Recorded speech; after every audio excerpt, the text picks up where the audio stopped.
when you're looking at, kind of where small businesses are right now, you have probably around 11 to 12 million businesses right now with baby boomers that are in the next decade looking for some form of an exit, or they're closing their doors. Welcome to Self-Made. Darrin, thank you so much for joining us today. Hey, yeah. Thank you, Darrin and Forrest, for having me. Definitely excited to really just talk about my journey. No, absolute pleasure. Darrin, we know you've done some exciting things, and currently doing some exciting things. So give us a little bit of a background, like what got you started on your entrepreneurial journey. I know you're a big real estate guy, kind of leading up to what you're doing now, which is also very cool. We could spoke a little bit off camera. So Yeah, no, absolutely. It's funny, right? When you really turn back the clock, right, and you start to think about what your entrepreneur journey looks like, right, and where did it all start, and not realizing what you were doing at the time, but you were just doing it, right? Kind of a situation. You're just going through the motions of life and figuring it out. And my journey really starts when I was back in college, and you know, every college guy, right, doesn't want to really live at home, probably not a good look for the ladies, right? Kind of a situation. So you're like, but you're also kind of poor, right? You're like, gosh, I got student loans, I got a car payment, like it's expensive to live, and you're gonna start getting some student debts involved, right? And so you're like, how do I make this all work? And I was like, well, I got to do something. So I said, hey, I'm gonna start a dog sitting business, right? And what I'm gonna do is I'm gonna naturally, be yeah. in home, I'm gonna stay at other people's houses, get paid for it, and just take care of their dog, right? And so I started this, and I did this for my entire college career. I literally couch surfed my way through Genius. college. I made a living, right? I mean, which is crazy. So, like, I didn't even have to pay for rent. I made money on rent. And then some people even fed me. Like, they gave me like a $50 stipend to eat every day, right? So, Wow. I was living the dream, right? And really, I was like 2, 3 hours of work, right? Walking the dog, watering the plants, locking up their house, whatever it was, right? I even do the laundry if they really wanted me to, right? Like it was like, Add on. yeah, whatever Upsell. you'd like, right? Like I'm happy to do, right? And I had no idea what I was doing. It was just literally, here's small business Darrin, just didn't really want to live at home full time, right? So I was pretty much like 80% of the time I was couch surfing my life through college, right? And it was amazing. And I was making money and I enjoyed it, right? No curfews, did what I wanted to do, right? And it was an amazing journey. But once college ended, I realized, hey, I can't just surf on couches for the rest of my life, right? I mean, I wish it was, right? Like that would be an amazing story to tell. Like I live my life on a couch. But Your um, wife might have a different opinion about that. yes, right. Which else do you want to stay in tonight? No. Yeah. So no, but it's interesting. So I actually ended up getting hit by a car in this journey, and it changed my life forever. Right, I fractured my femur. I went through 9 months of physical therapy, 2 surgeries, and for the most part, pretty bedridden. Like really unsure of what my future held, right? Like I was a very active guy, mountain biked, I snowboarded, I ran, I always worked out. But my whole life changed because I was like, am I ever going to be able to do any of these things that I used to love to do, right? And so my mindset was really, I'm going to do whatever it takes to get back on my feet, and I'll work as hard as I ever have to work, physically, mentally, just to get myself there, right? So I started going to physical therapy 2, 3 times a week. And it was a really small mom and pop clinic. Two of the 5 employees was a husband and wife, and then the other was a physical therapist, and then 2 techs. um, and I was going there 2, 3 times a week. The environment was really open, it was very comfortable, like it was fun to kind of get to know my physical therapist and the aides and stuff. And I kind of just took a leap of faith and said, hey, I'll be honest, I can't really do anything, right? Like I can't drive, right? But I come here 2, 3 times a week. So like, what are your thoughts? Like if someone drops me off, I'll come work here. I'll even do it for free, honestly, just to get out of my house, right? Like I'll come hang out here, and then I'll do my therapy, and then I can go home or, continue working, just give me a shot, kind of a situation. And the guy said, all right, I'll give you a shot. But for you to be employed here, you need to figure out how to get Medicare to reimburse us for our services. And I was all like, if that's what it takes for me to figure out how to get a job here, that's what I'll do. So in about 3 months, I went to every Medicare seminar I could possibly find, catch rides to get there, just kind of, the grind of figuring things out, whatever it had to be. And that time, like, there wasn't a YouTube, right? You couldn't YouTube how to like Yeah. get Medicare to pay you, right? And so I went to conferences, right? The old, just write it on a piece of paper, figure out, go back to the office and try it out. Nothing was electronic. We even sent medical billing forms by snail mail, right? Kind of a situation. So we didn't have electronic billing in that time. But I figured it out. I remember 3 months and we got paid. I mean, it was like the happiest day of my life because I knew I was going to get a job. Right? Wow. 3-month application process. Yeah, it was a pretty rigorous application process, right? Trial by fire for sure. Yeah. But, he said, hey, you're in. Let's continue, learn more and figure out how to grow this business. So we eventually started to grow it into we had about 10 employees. So we doubled it. And then 2009 happened, which was kind of like the Great Recession, 2008, 2009. Mm-hmm. We shared this space actually with another company. And it was a Pilates studio. And of course, Pilates studios at that time were just luxury markets, right? And so no one had money anymore to go spend on the luxury goods, right? And so I'll never forget the day we walked in the office and just gone, half the suite empty, just carpet, nothing else. We were shocked, no idea. And we had no idea what to do with it. Mm-hmm. And so we took about a week to start jotting down ideas, right? And we came up with this idea to start our own Pilates studio. So, and what we decided to do was give an avenue for people who are coming out of rehabilitation to have a platform where they continue to work with their physical therapist in their rehabilitation process. It's a continuity kind of thing. It's a continuity, right, of care, right? But at some point, like, insurance stops paying when they deem your treatments not medically necessary, right? But it doesn't mean you're 100%. It just means insurance just doesn't want to keep paying for your services. Mm-hmm. So we started Pilates Studio on a cash basis, and we made it affordable, truthfully. We weren't the Pilates Studio who was charging $100 an hour. We were the studio that said, hey, we just want to see you get better. We'll charge you 20, 25, 30, 35. And, we weren't really making money. We just needed to break even and cover our rent. That was really the goal, right? Got it. We covered our rent. We were good, kind of a situation. That was our biggest overhead at the time. And so we did it. So we started and people were loving it. We were working it. I actually started teaching classes and so forth. So there's a moment in my life working there where I was doing the back office, medical billing. I was doing scheduling. I was working as an A&S tech.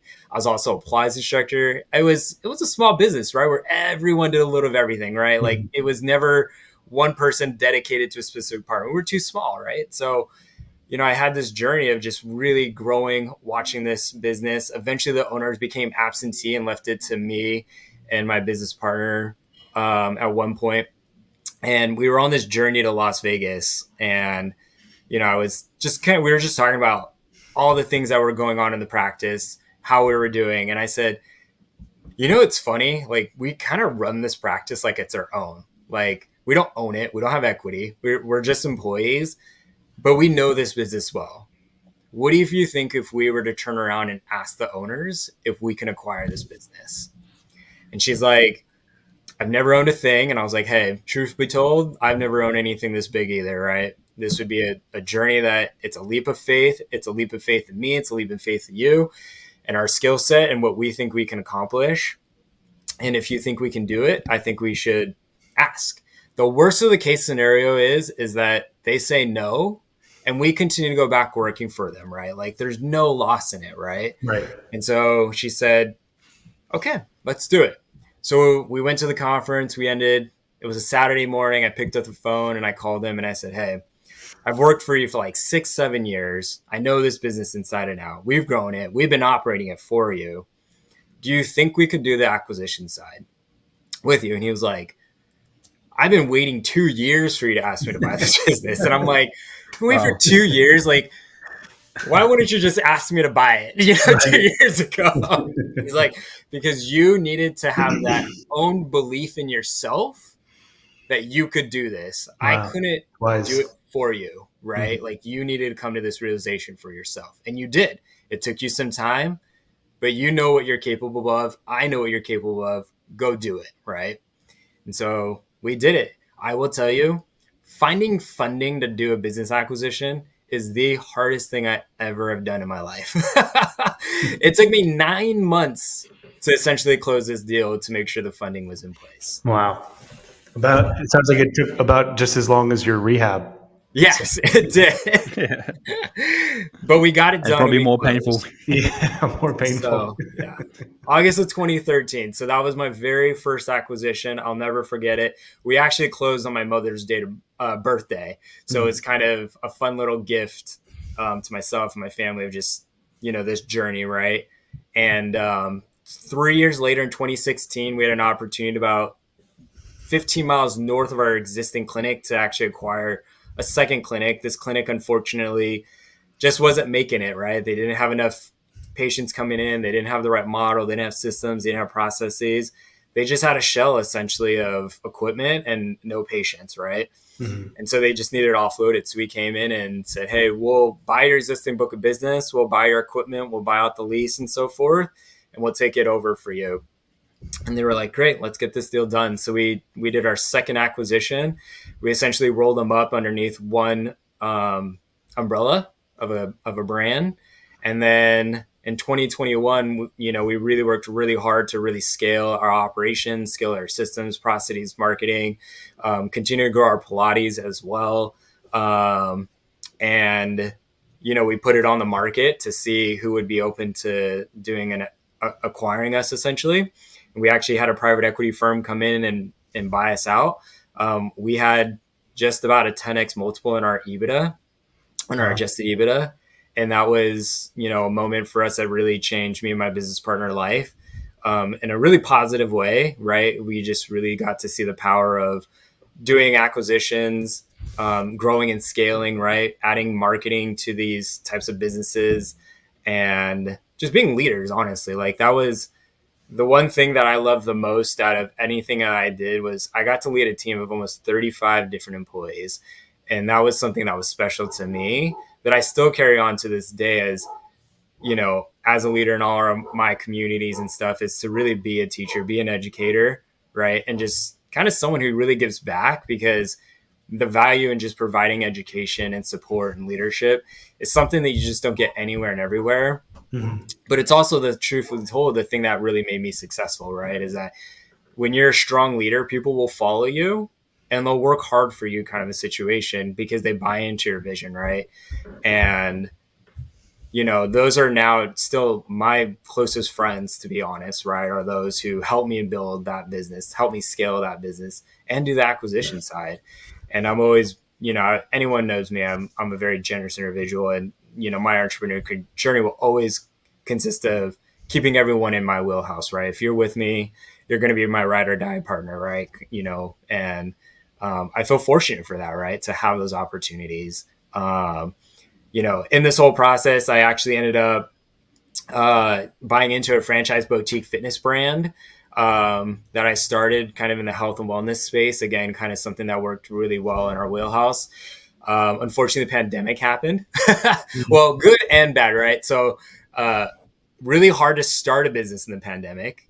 But I was able to accomplish a full startup of a franchise business and exit it successfully. But in that process, I also acquired one that had complete doors closed off, and currently going through right now kind of getting acquired as well on that side. And I should actually get about a 4x multiple on my cash on cash, which is pretty amazing on that side too.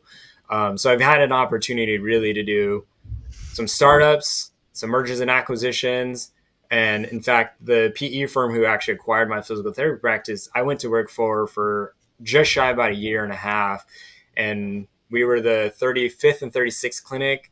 And by the time I left, we were, I think, about 44, 45 clinics that I kind of had an integral role in helping expanding, whether through acquisition or just starting a new clinic. And that was an amazing opportunity, right? Because I got to really see a little bit on that PE side of what it really looks like in the upper management and what it takes really to grow in a large scale, which was really fun for me, right? So, all with all this being said, though, I did get burned out, overseeing 45, almost 45 clinics. It's exhausting, right? It's a lot of travel. It's hard on your body, your sleep schedule. And I actually just had a newborn kid at that time. And so making a transition out really worked well. But with the transition out of the PE firm, I really had to figure out truthfully like what my next journey was. And I've always had a passion for real estate. So I jumped into real estate and I started to look at different markets, trying to figure out truthfully what really worked well, right? I wanted to build generational wealth for my family. But I didn't really know where it went, kind of situation. And, I don't think I would be here today, truthfully, without the support of my wife in this process, because it was kind of a career shift for me, right? Just doing a lot of M&A kind of things, being a serial entrepreneur, trying something new, right? Like that's hard, right? And she always supported me. Even if she didn't support me, she supported me, if you guys know what I mean. Right, of course. Right? Like scared, like, oh, something new. Are you sure? Yeah, right. Like, is this really going to work? But I struggled, like finding a cash flowing business or like, rental property was really hard. And, interest rates, I was getting at 8, 9, 10. I was like, I might make 50 to $100 a property. Like, not that exciting, right? I need Tens of dollars. tens of thousands of properties just to make a living on this, right? And I was like, that just Yeah. becomes too capital intensive. So I had to figure out something different. And so that's when I found kind of the Pace Morby community, which was creative finance, right? And, people were getting to these properties at 5 to 10% entry fees, right? And I was like, that's something that's actually scalable and they actually produce cash flow because you're essentially you're subtuning people's mortgages at 3, 4, 5%, and your cash flow is not a few $100. It could be 500, 600. And I was like, okay, this actually makes more logical sense. I ended up joining many of his other parts of his mentorship, like Gator and Top Tier TC, or transaction coordinator with Molly Tennant. And I just really started to build my network, right? Really getting out there, networking, understanding other investors, what they're looking for, how can I help support their businesses. And it's really how I stumbled across Heather Witzik and Ryan McDermott, who are now my business partners in Evervested Capital. And this is our primary focus now is, we saw kind of this gap in the market with buying businesses, right? And, the image that I always try to, paint is you have sellers on one side of the mountains, then you have essentially buyers on the other side, and there's a huge gap in between them, right? And what is that gap? It's money. It's the financing side of the businesses, right? And when you're looking at, kind of where small businesses are right now, you have probably around 11 to 12 million businesses right now with baby boomers that are in the next decade looking for some form of an exit or they're closing their doors, right? And I look at this reality as I personally don't want to see these small businesses close, right? They are the foundation of, America, and when these small business people, they've owned it for 20, 30, 40, maybe even 50 years, right? Right. And their exit is to maybe even just close doors. And I don't want to see that. That's a legacy that should continue, right? Way past Worth something to someone. or to somebody, right? Mhm. And so, I want to provide a solution to this problem, right? You could get baby boomers, right, who want to exit, they want to retire, they need, the capital to do it, right? Because maybe they didn't save up, and have a retirement fund, and this business is their retirement fund, right? And then on this side, you have these buyers, right? Young entrepreneurs like yourselves, right? But the challenge they have is raising the capital, right? Like I told you the story, my first acquisition took me 9 months to find funding, right? Like that's too long, right? Deals move on after 9 months. They just don't Yeah. get done, right? Time kills all deals, right? Time kills all deals, right? Like, and that's what, if you talk to anyone who's looking at buying businesses, what kills deals mostly? It's time, right? And we were looking at this and say, hey, we need to find a solution for this, right? And that was really the birth of Everested Capital, right? We came in and said, hey, what can we do to solve this problem? Is we can come in and bring capital to the table via bridge loan debt, right? So this gets deals done quickly. We can come in, say, hey, if you need a full purchase price of $5 million, let's go ahead and provide that $5 million, and then let's go figure out what that exit strategy looks like with that 5 million. Whether that is a sell off of our note, that's a refinance through a conventional loan, or refinance through an SBA. And we've essentially just strategically partnered with different lenders to help on our exit strategy on the bridge loan side. So now we're coming in and say, hey, what's the quickest and fastest way we can close the deal? All cash deals, right? No annuities, right? No earnouts, none of that stuff, right? Because let's be honest, the more creative the deal is, the harder it is to get done, right? Right. You come in and say, hey, you want a $5 million purchase price? The best thing about us is we can provide a $5 million cash at closing, right? So we get that thing closed 60 days, right? And then on the backside, we'll go out there and refinance that bridge loan. And then all the debt service is all taken care of through the cash flow of the business, right? And now we've now created, literally, metaphorically and physically, a bridge to get bridge this market. We have time on our side, we have capital, we can bring buyers and sellers together and really make sure that small businesses still exist in the good old USA, right? And we're loving what we're doing. I actually was talking to a lender this morning, and she was like, I've been looking for something for this for like 5 years, and finally someone has made it, right? Kind of a situation. I said, yeah, we've worked really hard to get this thing done, but the value that we really bring is really getting deals done, right? And bridging that gap and solving a market problem, right? And we want to be able to do this, for as many businesses as we possibly can, right?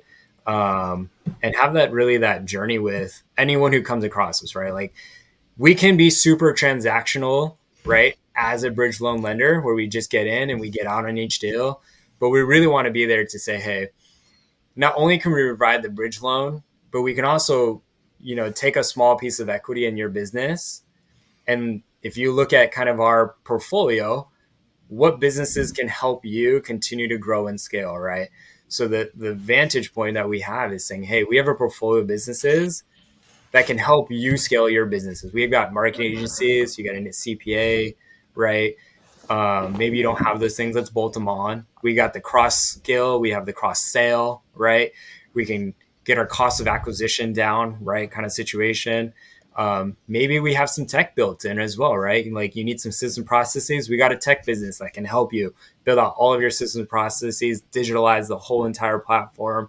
You don't have a website, that's okay. We have a website company, right? Let's go ahead and get you a website. Let's, get a digital footprint for you out there, right? So the power that we're really bringing underneath of us is really just saying, hey, let's not be transactional, but let's all be relational, right? Like, within Evervested Capital, we're not alone anymore.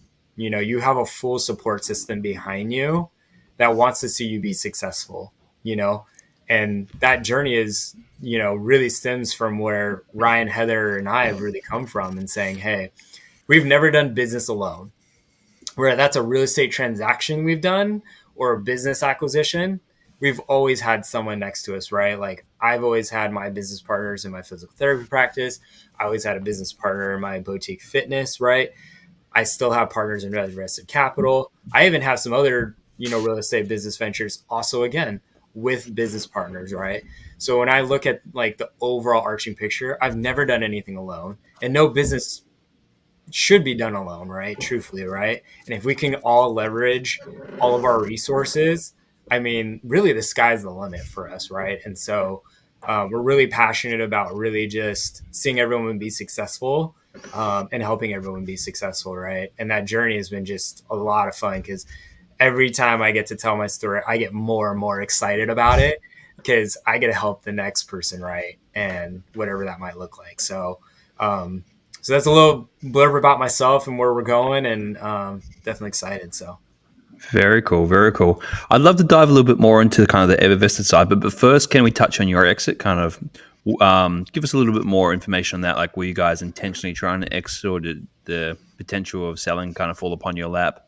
And then kind of your experience with the PE side of things and how that went for you guys. I'd love to Yeah. dive into that a little bit first. Yeah, so we were pretty intentional and truthful, about our exit, right? A year before we actually sold is really when we started that conversation. Um, we actually were working with um, really kind of a physical therapy type broker um, to really help us look at the bigger picture, right? Like he was like, look, if you guys sell today, you're not going to get that big of a multiple, right? Like you might sell off for, a 2, maybe 3x multiple kind of a situation, the way your current EBITDA is structured, right? But I'm going to kind of give you a little bit of a playbook to help really grow your EBITDA and make you guys really look really nice on paper and really paint a story for someone to come in and buy you kind of a situation. So we took that time in that playbook and we really, tweaked a lot of our operations, our systems, our processes. We made ourselves look sellable essentially. So that when we went to market, that our numbers looked awesome, right? And so that we had a good story about what we were doing, why were we selling, right? And really, like one of the reasons why we were trying to ultimately sell was we wanted a growth strategy, right? And that PE firm had a growth strategy for us, right, to continue. And honestly, to this day, I actually still have equity in that business, right? Which is kind of cool, right? So I still have a partnership there. But I would say, yeah, positioning yourself to sell is important, right? Like when you're looking at those pieces, and we did position ourselves in a way that we are able to sell and that our books did look good, right? Our adjusted EBITDA was strong to make that exit, on the multiple that, and full transparency, I never expect to get a 10x multiple. I Really? was probably looking closer to 3.5, 4 multiple, right? When a 10 was presented, it was really hard to say no to it kind of a situation. Other private equity firms did come in closer to 3.5 multiple. But we did truthfully take the higher multiple, but we also took the higher multiple not only just because of the bigger purchase price, right? But we did it because they saw our vision and wanting ourselves to grow in our local community, and they had a roadmap for us to continue to grow our local community, right? And we did do that, right? Like we did grow, from 35, 36 clinics to 44, 45, right? So we did accomplish those visions, right? And I got to be a part of that, right? Right. Working, with them was definitely an honor, and it's something that I'll never, forget kind of a situation. So Was that part of the inspiration for Evervested? Is kind of getting that, kind of seeing what it's like on that side, and maybe taking inspiration from that? yeah, I think, when I look back, like doing real estate was fine. Like, I was more than happy to do some buy and hold stuff, but I wouldn't sit here and tell you I loved it, right? Like I wasn't, once I started doing it, I didn't fall in love with it, right? In the Yeah. same manner that I was in love with doing business. So when Heather and Ryan approached me about starting, a private equity firm, it really did bring me back to my roots, right? What I love, which was business, right? And so they just pulled on the right strings at the right time, right?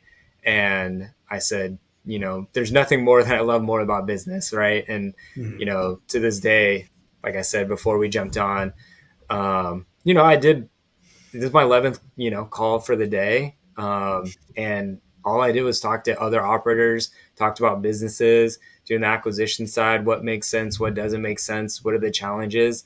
And so, yeah, I would tell you, this is, what I love. And working in the side of PE gave me some inspiration for sure to kind of really jump in and start my own, but really curate my own vision, right? Like, it's like I said, like it's really easy to be transactional, right? And looking at the dollars and cents, right? And readjusting EBITDAs and finding the best extra strategy.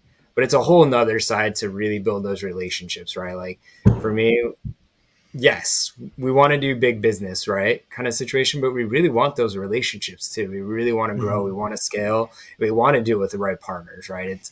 We're not sitting here saying we're doing every single deal. We're sitting here saying we're being very strategic about the deals we do because we love the partnership.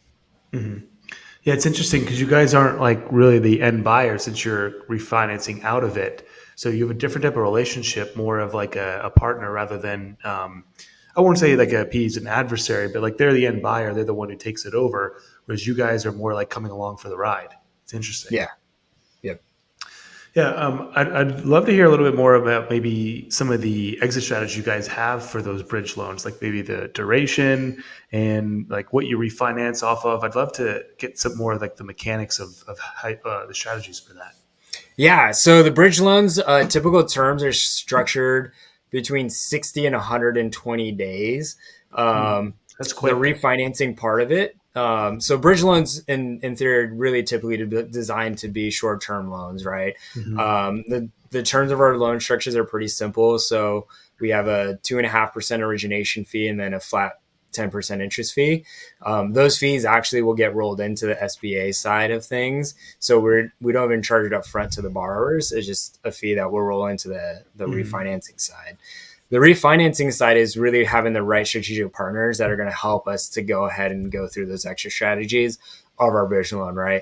So we are looking at preferred lenders essentially that are doing SBA refinances or conventional refinances. Those refinancing terms, are typically in 10-year terms, and then they're usually about prime plus two. So we usually Hmm. will underwrite those deals at that rate, 10 years. Right now, prime is 8.5. And then plus two, so about 10 and a half right now. So we'll underwrite it that way and just making sure it covers debt service. So typically for us, we like to see, two or higher debt service. And then debt service essentially is just your net operating income divided out by the debt Hmm. service. So for those who don't know how to do your debt cover service ratio math, it's not that hard. Important And though. yeah, right. So if it covers it, then you're good to go. We could probably go as low as 1.75, but anything really less than that starts to impact the cash flow of the business, right? And you start, yeah, it gets a little more riskier, right? So some things we kind of look at on that side, as well as the lender will also look at your ability to debt service, right? Kind of a situation. So, but we do have strategic partners who understand what we're doing, and they're more than comfortable to look at our terms of the bridge loan and refinance out that bridge loan. So that piece usually takes anywhere from 90 to 120 days to get done, though. And then, and speaking of your lenders, how do they underwrite differently of someone who like is buying the business and someone who owns the business, right? Because technically, the ownership has changed hands through your bridge loan, and this person's financing on a business they already own. How does that impact underwriting? Yeah, so that's an amazing question, right? And this kind of goes back to like the strategic partnerships that we're looking at, right? Is Hmm. that when you're part of underwriting is numbers, right? But another part of that lender side is actually who is the operator, right? And what is their experience level in these type of businesses, Yeah. right? And their ability to actually execute, right? And we look at the exact same things, right? Like when we're doing our underwriting, we kind of always joked about it's where the art meets the science, right? And so when Yeah. we're underwriting right off the bat, we're underwriting actually the operator itself. We're also operating the business financials, right? Hmm. And that really does come down to like that's the same way any lender is going to really look at this is they're underwriting the individual, but they're also underwriting the business itself, right? So you Right. really have two targets you have to hit in this underwriting process. And so for us, we're looking at, you know, what does their entrepreneur journey look like, right? What does their credit look like? We even go as far as we doing a full background check. So our partnerships want to make sure again, like, you know, you don't have a felony or something that might, be not a situation where you want a strategic partnership, right? Right. As a fund, we are SEC governed, right? So, we have strict governmental guidelines we want to uphold, and we don't want to necessarily be issuing bridge loans to people who really aren't good creditors, right? Kind of a Right. situation. So we are Hmm. looking at all those pieces, and again, none every lender is going to kind of look at those same pieces as well. So we are really deep diving. We actually set up multiple different calls through the due diligence process on our end to really get to know these partners and operators, and making sure that we're going to feel confident that they can execute. We have them build us actually pitch decks to actually pitch us and tell us like why they're good partners for us to go do deals with, kind of a situation. Mm-hmm. And we actually put them through an investment committee as well, right? So our investment committee is 100% a unanimous vote for us to go ahead and do that bridge loan. So there's 5 of us on that sits on the committee. All 5 have to say yes to it. If any one person says no, we don't do that deal, right? And that's mainly just so that we are all 100% clear. We all fully understand the due diligence process, and that we feel comfortable not only in the business financials, but we also believe in that operator can go ahead and execute in the manner that which they said they can. So, Right. so we package all this together before even we get this out to a lender. So all this, Mm-hmm. we put a nice, data room together, and then we send it off to our lenders and say, hey, Interesting. this is the opportunity you have to refinance out, Yeah, this I see. SBA. So that's how you can do it in like 60 to 120 days, is you did half the work already up front. Interesting. Yeah. Yeah. But then that 60 to 120 days, is that enough of a track record for the lenders, the second lenders to come through to assess like the business, or is it basically they're just going off of the person's past? Or like I said, like once they own the business, does that have any bearing on the underwriting the second time? Not as much as you'd think it would. Okay. Well, yeah. Well, Right. I guess it's too Yeah. short to really make any determinations, right? Yeah. And that's Yeah. mainly truthfully because we did the full underwrite already, right? It Hmm. would be, Yeah. Nothing changes in 2 months. yeah, we've already done it all for the most Hmm. part, right? And that's why it's easier for them to get it done in 60 to 120 days, right? Kind of a Yeah. situation is because, again, we did all the heavy lifting. And it's something really, again, that like every time I have these strategic calls with these lenders, I go through our systems and processes that we've already pre-built in the vetting process, so Hmm. that they know when I give them our bridge loan to refinance, I'm making their job as easy as possibly as I can, right? Like that Right. is really my goal. And I'm honest with them. I tell them, hey, my job is to present this to you so that like you can look at this deal in 30 seconds and say, yeah, we're going to do this deal really Right. quickly, right? Hmm. Now, every lender has a slightly different system of processing. So it does become a little time intensive for me always to package up each deal. So that's Hmm. why we go through kind of a pre-vetting process even before we have anyone do an LOI, right? So we kind of go through all these processes first so that once we go into LOI, we're going to feel very comfortable. One, that we can go ahead and issue the bridge loan, but 2, we can go ahead and get that bridge loan refinanced out in 60 to Hmm. 120 days. So, Got it. Yeah. So that as part of your Gotcha. thesis is that your due diligence process is so thorough that if they get through yours, they're going to have no problem getting through the SBA. 100%. Yeah. Interesting. I like that. That's cool. Quick question with the SBA side. So you guys is the majority or all of your lenders after the bridge loan SBA lenders? They do have the capabilities of doing SBA, but they don't have to do SBA. That's the beauty of what we're doing, Mm. Gotcha. right? Now the reason I Some, ask, yeah, some can go ahead and refinance out actually based on just a line of credit, right? Which is Mm. really unique, right? Kind of a Yeah. situation. So our lenders, again, like we pre-vet all our lenders and their ability to actually execute on doing the SBA refi, or a line of credit or some other creative financing way to go ahead and refinance this out. So interesting, and the reason I ask is because obviously you're limited to how much SBA cash you can get per yep, person on in the Hmm. industry. So if we're doing a roll up and then we start to close deals, and then it just always goes back to like an SBA lender, I see limitations in that, but it sounds Yeah. like you Cap guys have out. overcome that hurdle. yep, yeah, and you can cap out at a 5 million, right? SBA on each individual, right? Hmm. So yeah, so we really pre-vet all those things, right, in our lenders, and making sure, right, if you have multiple $5 million deals in your roll up, that we have strategic ways to kind of get around that as well. So, Mhm.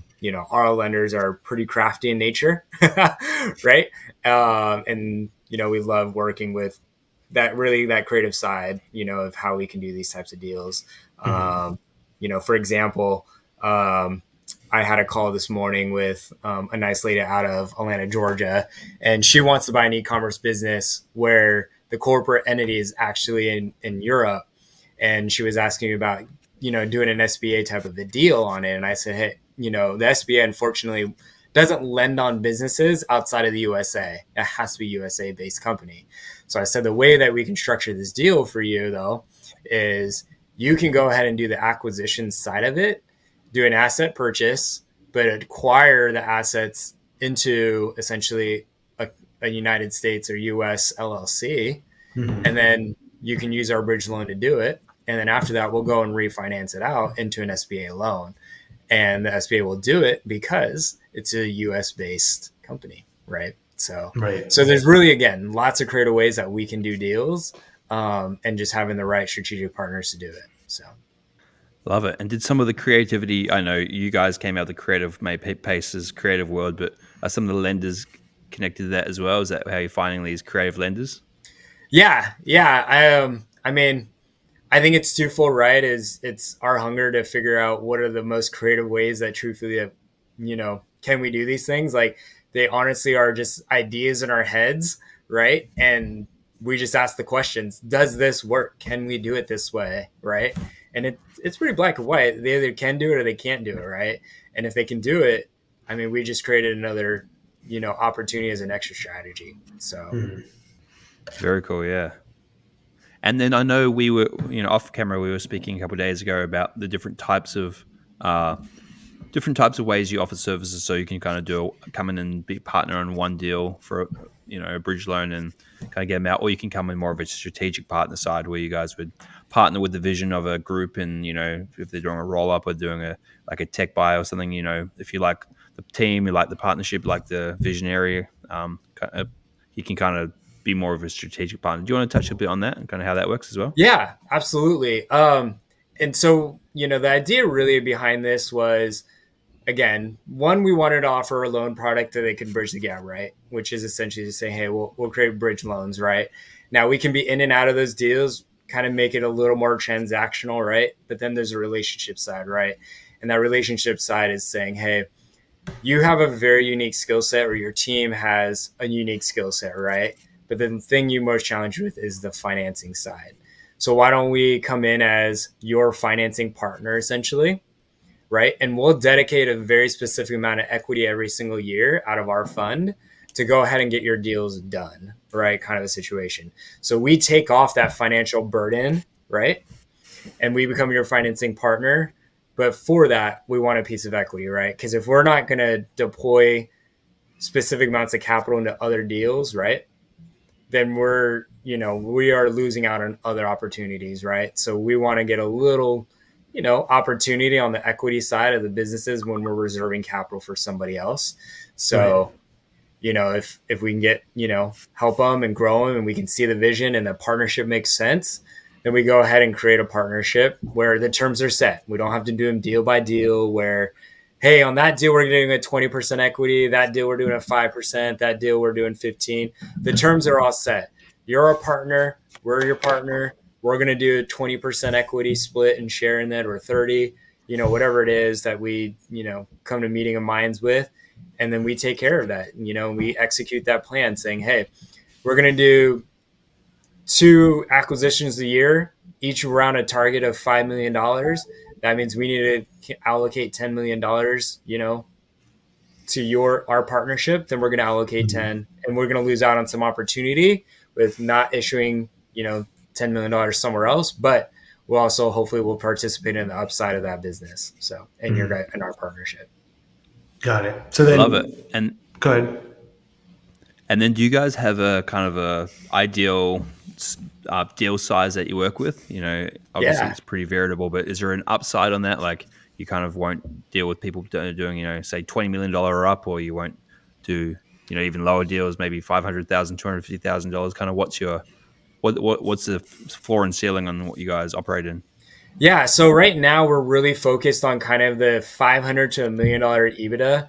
And really the why we targeted that range is at a $500 or 500,000 EBITDA, you probably have some systems and processes, but you haven't figured out all of them to where you can scale, right? So you kind of almost, most of those businesses kind of have this little bit of a plateau, right? And year over year revenue, and they can't really figure out how to can scale past that, right? And so that's really in lies opportunity is can we take a 500,000, scale it to a million, right? Kind of situation. There's an opportunity to go out there. They have some systems and processes, so we don't have to go in there and create all the system processes to scale. They have some, maybe we just need to add a few more, right? And then it's going to be at that level in which we can execute a growth strategy, right? At $1 million EBITDA, you definitely have systems and processes, right? And you just haven't scaled up kind of a situation, right? So now you're kind of in between this. I don't have all these things in place to I have everything I need, but I just need someone to come in and honestly do the acquisition and scale this business for us, right? And so that's kind of our sweet spot, right? So you're kind of looking, if you're doing a 3x multiple, somewhere around a 1.5, to somewhere close to about a 4.5 million, top end 5, right? Depending on your multiple. That's really our sweet spot. But again, like we're here to help people. So if you bring me someone and it's a $250,000 acquisition and you just need us to come in and drop the bridge loan at 250,000 and the deal makes sense, we'll do it for you, right? Kind of a situation. Like we're not going to sit here and be like, well, it didn't meet our minimum standards, so we're just not going to work with you. And you got to figure out someone else who's willing to write a whole loan for 250, right? Like our goal really is to help people. So if the deal makes sense, right? Like let's provide solutions for them. So Very cool, yeah. And what about upside? Is there? I mean, have you capped out anywhere at the moment? Like someone say, like I know they call it kind of the big boy pants in some of the groups, masterminds or NG. yeah, so those ones are always interesting, right? So I'm looking at a $31 million deal right now.